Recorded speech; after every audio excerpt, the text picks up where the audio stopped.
Hey, good morning, friends. Welcome. Thanks for coming and enduring, little new ideas. Just before I sat down to hit start, I came across a little melody idea, and it's always it's always unnerving doing that because it's never developed. One day, perhaps I'll develop those into something worth playing, but as it is now, it's noodling, and so you get what you get, I guess. Welcome to this morning, Sunday morning Ancient Wisdom for a Modern World. Glad that you're here. Good morning, Joe. Good to see you. And I like the music that you posted, especially some of those new song ideas. Definitely like to work those up. That'd be awesome. Let's see here. We have laid out for you. If you were here yesterday, I just did a very brief unintended consequences, just sort of laying out what's up next. I won't revisit that so much, other than to say this afternoon during sort of scriptural, which is the in between episodes for now of Sola Scriptura. I'm just going to address some questions that are common questions. And again, it took a couple of them directly from the Jeranism's Friday Lounge, and Austin Whitsitt was there. And again, not really addressing those guys so much as some of the arguments that they make or some of the viewpoints that they have are fairly, I don't want to say common, but they well elucidated those. So I could address a different view of that. And answer some other questions as well, things that have come in over the past few weeks in terms of listener questions on comments and emails.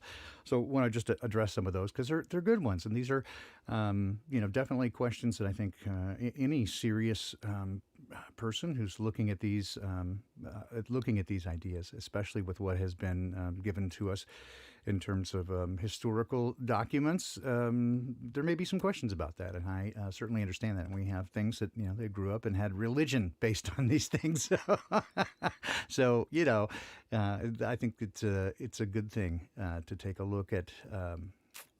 Take a look at these things with some clarity, but anyway, again, I will also express that these are my ideas and the way that I view them. I don't claim that they are right or the only way or the only possible way to view them. It's simply a combination of study and experience. And so I'll give you that view, and you can do with it as you as you will. And again, I usually say this: not interested in arguing or debating them, because I'm not trying to convince anybody about it. Just explain as best I can for those who are interested, and take it from there. So this morning we will do what we as we be here on Sunday mornings. It's just a little touch on the book of Proverbs.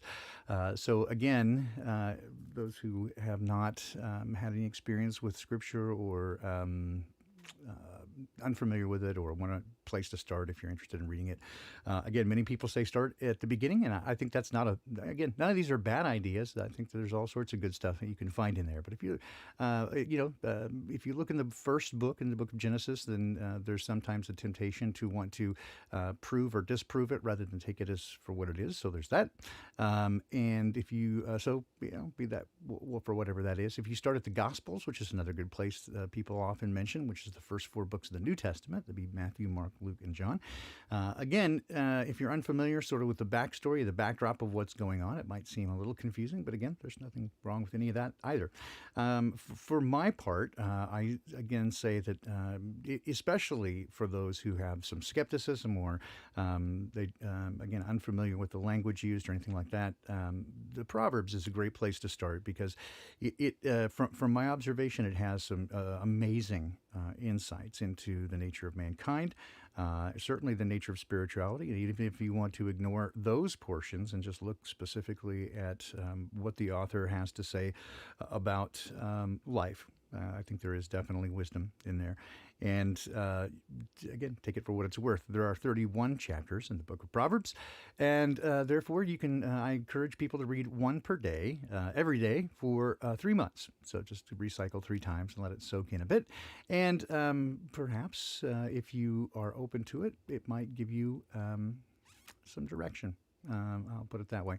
And as always, I say again that these are many of the things that I offer are my viewpoints. But I always say if you're interested in knowing these questions, having these questions answered, it does say again in Scripture, if anyone lacks wisdom, let him ask. So I always encourage people go straight to the source. Go to Dad. Ask Dad. I think it's difficult to go wrong there. And certainly that's, I guess, an easy out for me, right? Don't trust me. Just go straight to the source. I can't trick you, right? I'm not going to somehow secretly answer in your in your head. I'm not that good. But anyway, so yeah, be that as it may, that's always that's always my encouragement. So yeah, Rob, you may have a problem again with Romans. Again, I'll discuss some of that stuff as well this evening. I think the perspective on the whole thing. But as it is right now, again, we'll just do Proverbs, and I'll take a look at 3 Psalms a day. Yeah, in fact, I want to do a Psalm this morning. I found a version that I really like. I'll share that with you. It's a metered version of Psalms. So done in English, it gives it sort of a iambic pentameter a bit. It's metered, and so you could do it, I suppose, in sort of a silly sing-song, but I don't. It does come off fairly interesting, so I want to share a little bit of that with you this morning as well. I'll begin with Proverbs 12. We'll do 12 and 13 this morning, and we'll.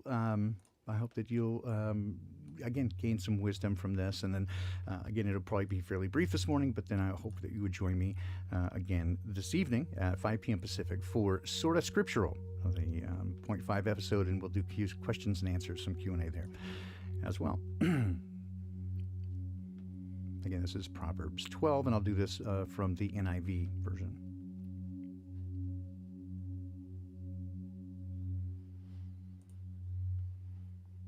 Whoever loves discipline loves knowledge, but those who hate correction are stupid. Good people obtain favor from the Lord, but he condemns those who devise wicked schemes. No one can be established through wickedness, but the righteous cannot be uprooted.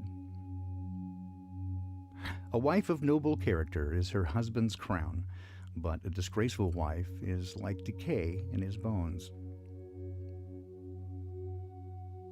The plans of the righteous are just, but the advice of the wicked is deceitful. The words of the wicked lie in wait for blood, but the speech of the upright rescues them. The wicked are overthrown and are no more, but the house of the righteous stands firm. A person is praised according to their prudence, and one with a warped mind is despised.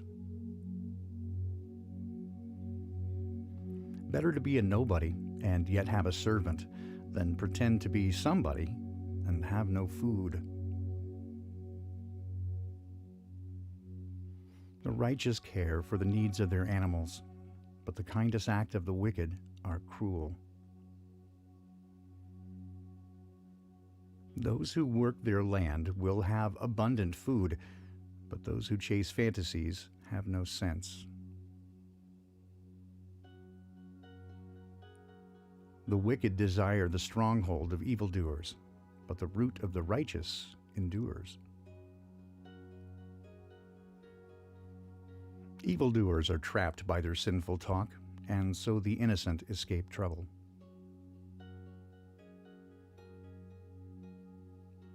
From the fruit of their lips people are filled with good things, and the work of their hands bring them reward. The way of fools seems right to them, but the wise listen to advice.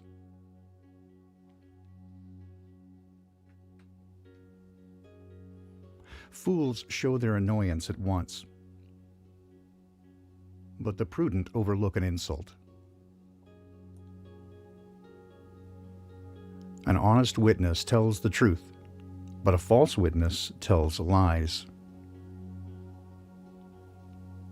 The words of the reckless pierce like swords, but the tongue of the wise brings healing. Truthful lips endure forever, but a lying tongue lasts only a moment. Deceit is in the heart of those who plot evil, but those who promote peace have joy. No harm overtakes the righteous, but the wicked have their fill of trouble. The Lord detests lying lips, but he delights in people who are trustworthy. The prudent keep their knowledge to themselves, but a fool's heart blurts out folly. Diligent hands will rule, but laziness ends in forced labor. Anxiety weighs down the heart, but a kind word cheers it up. The righteous choose their friends carefully, but the way of the wicked leads them astray. The lazy do not roast any game, but the diligent feed on the riches of the hunt.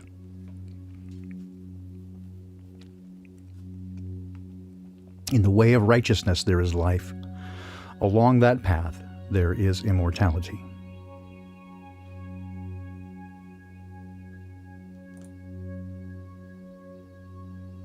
A wise son heeds his father's instruction, but a mocker does not respond to rebukes.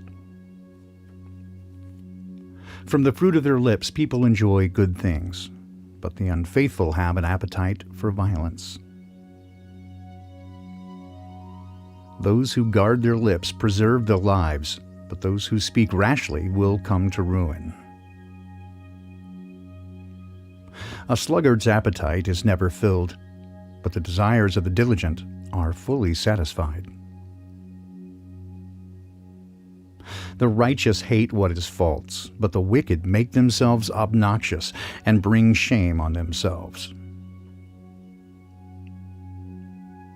Righteousness guards the person of integrity, but wickedness overthrows the sinner.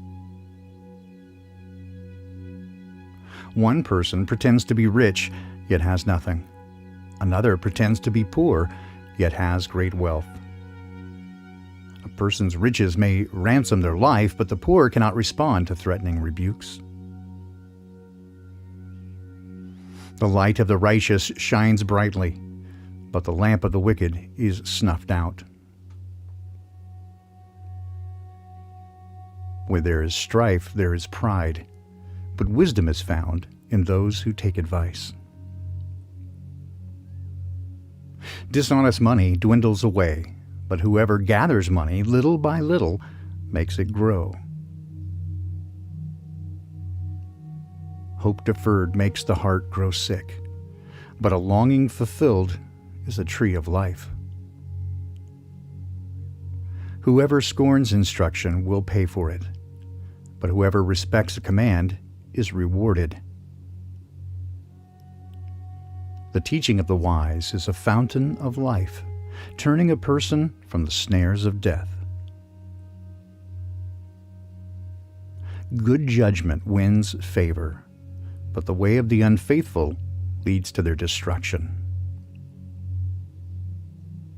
All who are prudent act with knowledge, but fools expose their folly. A wicked messenger falls into trouble, but a trustworthy envoy brings healing. Whomever disregards discipline comes to poverty and shame, but whoever heeds correction is honored. A longing fulfilled is sweet to the soul, but fools detest turning from evil. Walk with the wise and become wise, for a companion of fools suffers harm. Trouble pursues the sinner, but the righteous are rewarded with good things. A good person leaves an inheritance for their children's children, but a sinner's wealth is stored up for the righteous. An unplowed field produces food for the poor, but injustice sweeps it away. Whoever spares the rod hates their children, but the one who loves their children is careful to discipline them. The righteous eat to their heart's content, but the stomach of the wicked goes hungry. It's Proverbs 12 and 13 from the NIV. Do this again using the Message, which again is a more of a paraphrase than a translation or a transliteration. It often, it does fairly often invoke some of the original context of language, but sometimes drifts very far. So again, as a study tool, I don't necessarily recommend it, but it's a beautiful reading, and again, sometimes some different insights. I like it, and it does often roll off the tongue nicely. Put into context with some of the others, again, as something that's adjunct to the rest. I think it's somebody put a lot of effort into it, but I did find specifically in Isaiah last night how they introduced the idea of a spinning ball earth into it when it certainly doesn't say that. In the King James Version, it says the Lord sits above the circle of the earth, and they turn it into a ball.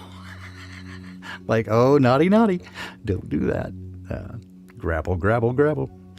Anyhow, get a sip of this delicious coffee here.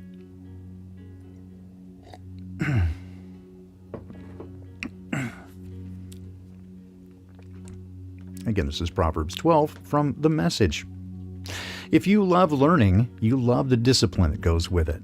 How short-sighted to refuse correction. A good person basks in the delight of God, and he wants nothing to do with devious schemers. You can't find firm footing in a swamp, but life rooted in God stands firm. A hardy wife invigorates her husband, but a frigid woman is cancer in the bones. The thinking of principled people makes for justice. The plots of degenerates corrupt. The words of the wicked kill. The speech of the upright saves. Wicked people fall to pieces. There's nothing to them. The homes of good people hold together. A person who talks sense is honored. Airheads are held in contempt. Better to be ordinary and work for a living than act important and starve in the process. Good people are good to their animals, but the good-hearted bad people kick and abuse them. The one who stays on the job has food on the table. The witless chase whims and fancies. What the wicked construct finally falls into ruin, while the roots of the righteous give life and more life. The gossip of bad people gets them into trouble. The conversation of good people keeps them out of it. Well-spoken words bring satisfaction. Well-done work has its own reward.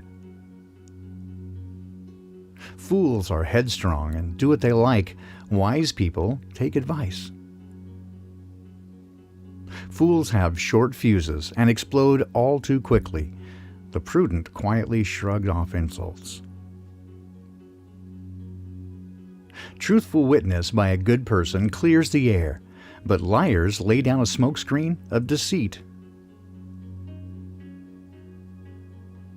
Rash language cuts and maims, but there is healing in the words of the wise. Truth lasts. Lies are here today, gone tomorrow. Evil scheming distorts the schemer. Peace planning brings joy to the planner. No evil can overwhelm a good person, but the wicked have their hands full of it. God can't stomach liars. He loves the company of those who keep their word. Prudent people don't flaunt their knowledge. Talkative fools broadcast their own silliness. The diligent find freedom in their work. The lazy are oppressed by work. Worry weighs us down. A cheerful word picks us up. A good person survives misfortune, but a wicked life invites disaster. A lazy life is an empty life, but early to rise gets the job done. Good men and women travel right into life. Sin's detours take you straight to hell. Intelligent children listen to their parents. Foolish children do their own thing. The good acquire a taste for helpful conversation. Bullies push and shove their way through life. Careful words make for a careful life. Careless talk may ruin everything. Indolence wants it all and gets nothing. The energetic have something to show for their lives. A good person hates false talk. A bad person wallows in gibberish. A God-loyal life keeps you on track. Sin dumps the wicked into a ditch. A pretentious, showy life is an empty life. A plain and simple life is a full life. The rich can be sued for everything they have, but the poor are free of such threats. The lives of good people are brightly lit streets. The lives of the wicked are dark alleys. Arrogant know-it-alls stir up discord, but wise men and women listen to each other's counsel. Easy come, easy go, but steady diligence pays off. Unrelenting disappointment leaves you heartsick, but a sudden good break can turn your life around.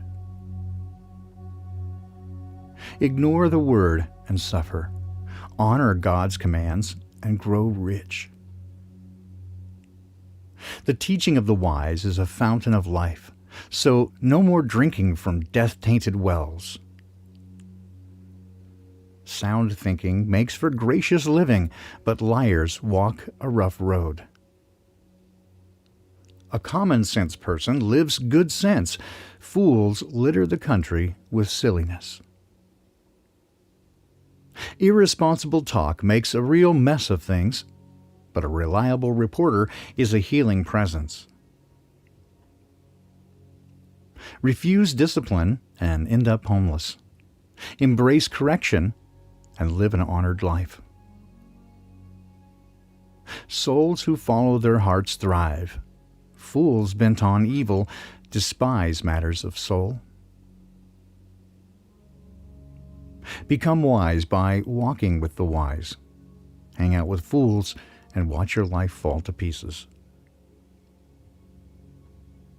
Disaster entraps sinners, but God-loyal people get a good life. A good life gets passed on to the grandchildren. Ill-gotten wealth ends up with good people. Banks foreclose on the farms of the poor, or else the poor lose their shirts to crooked lawyers. A refusal to correct is a refusal to love. Love your children by disciplining them. An appetite for good brings much satisfaction, but the belly of the wicked always wants more. It's Proverbs 12 and 13 from the Message.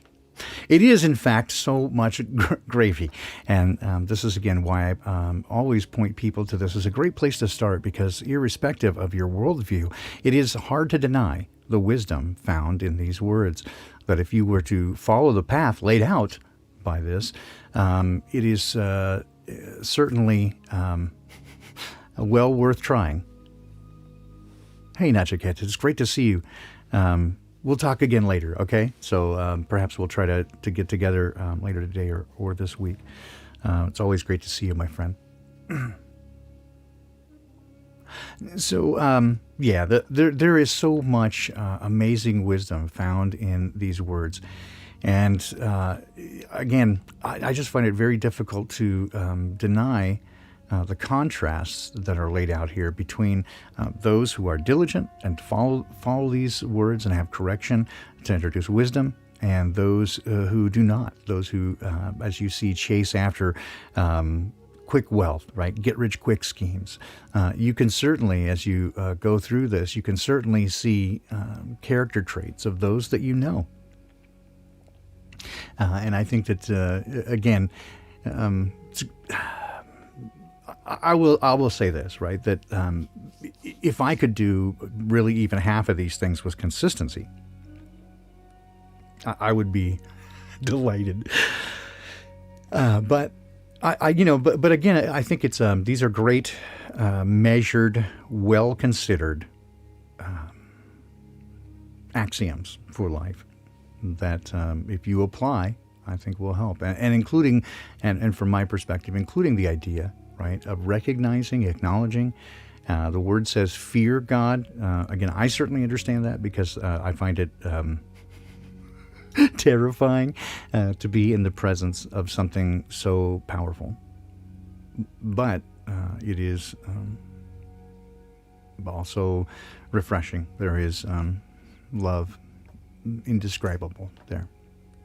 I want to leave you this morning with a bit of Psalms, and this is Psalms from the measured, or rather metered Psalms of 1650.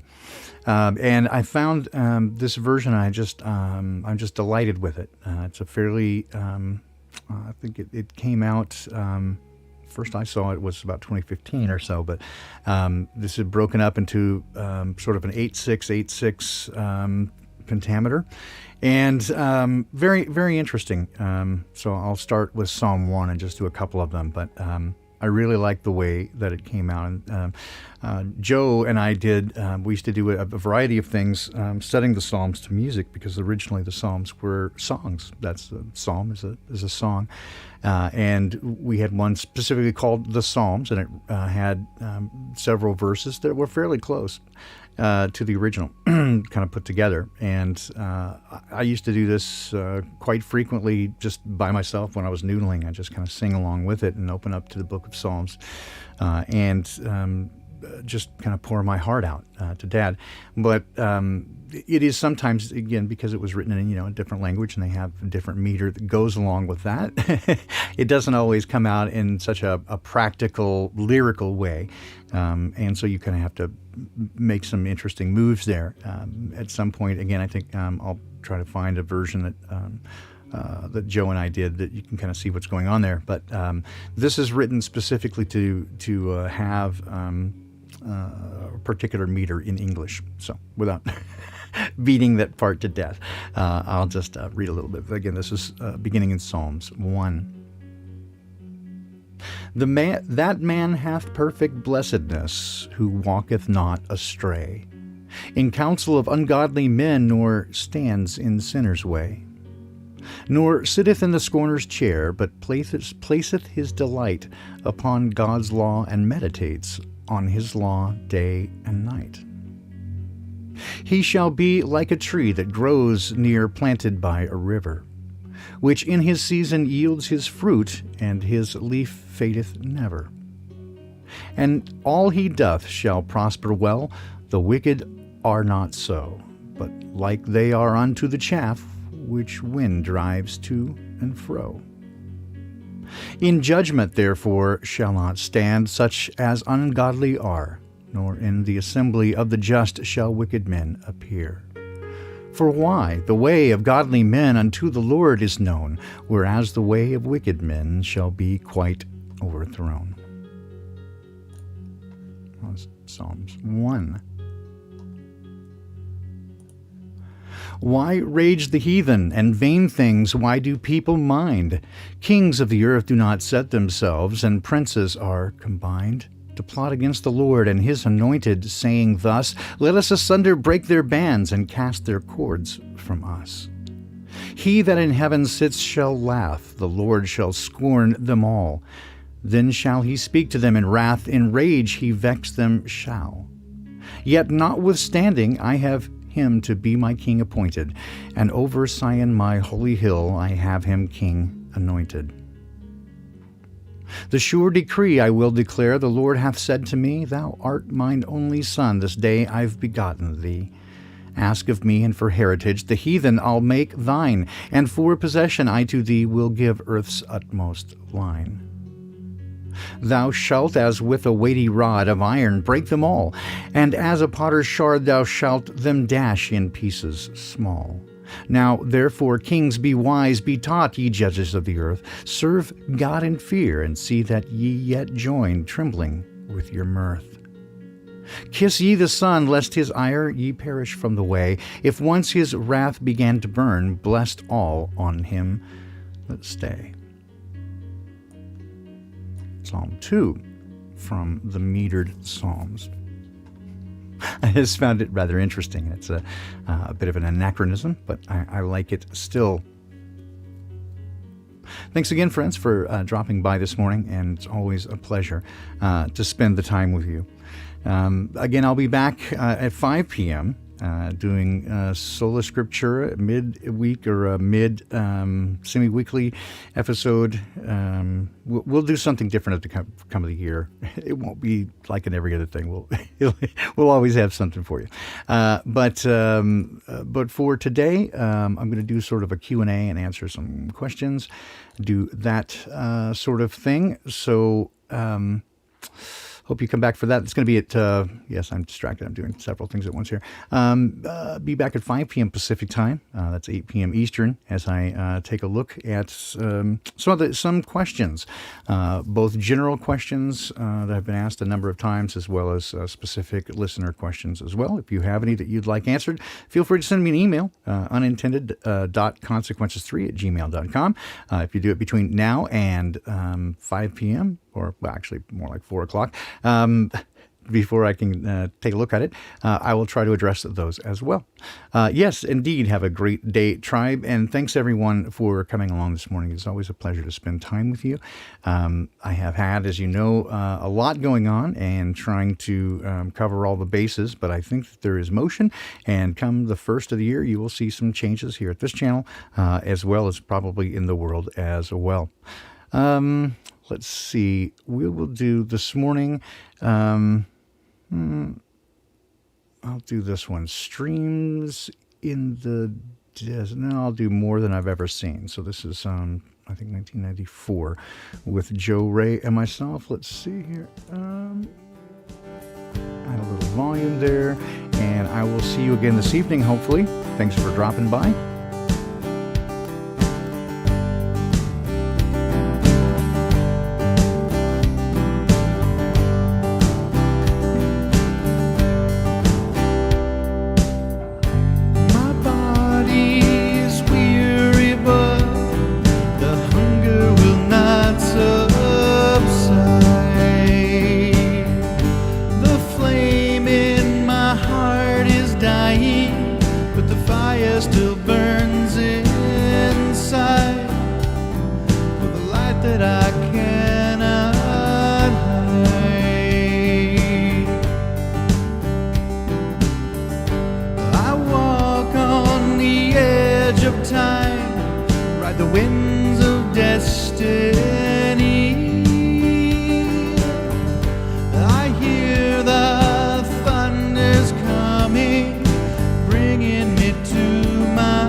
Darkness on every shore, the season's morning light